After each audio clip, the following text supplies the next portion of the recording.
నంద్యాల జిల్లాలోని శ్రీశైలం జలాశయానికి వరద ఉధృతి కొనసాగుతోంది.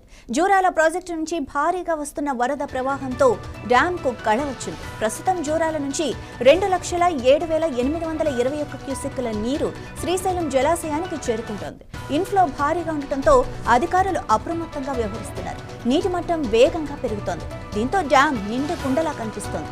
జలాశయం పూర్తి స్థాయి నీటి మట్టం 885 అడుగులు కాగా ఈ రోజు ఉదయం లెక్కల ప్రకారం 873.20 అడుగులకు చేరుకుంది.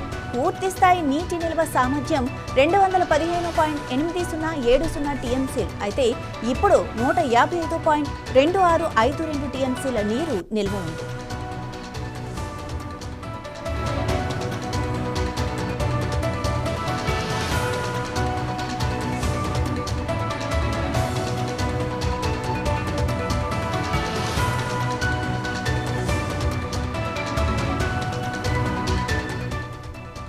త్వరలోనే డ్యాం పూర్తి స్థాయిలో నిండే అవకాశం ఉంది. వరద ప్రవాహం పెరగడంతో కుడిగట్టు, ఎడమగట్టు జల విద్యుత్ కేంద్రాల్లో విద్యుత్ ఉత్పత్తి మొదలైంది.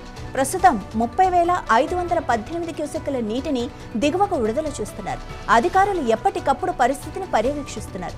శ్రీశైలం ప్రాజెక్టుకు వరద ఉధృతి ఇంకా కొనసాగే అవకాశం ఉందని వాతావరణ శాఖ అధికారులు చెబుతున్నారు.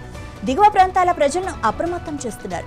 రానున్న రోజుల్లో మరింత నీరు చేరే అవకాశం ఉంది. జలాశయం పూర్తి స్థాయికి చేరుకుంటే 2 రాష్ట్రాలకు తాగునీరు, సాగునీటి సమస్యలు తీరుతాయి.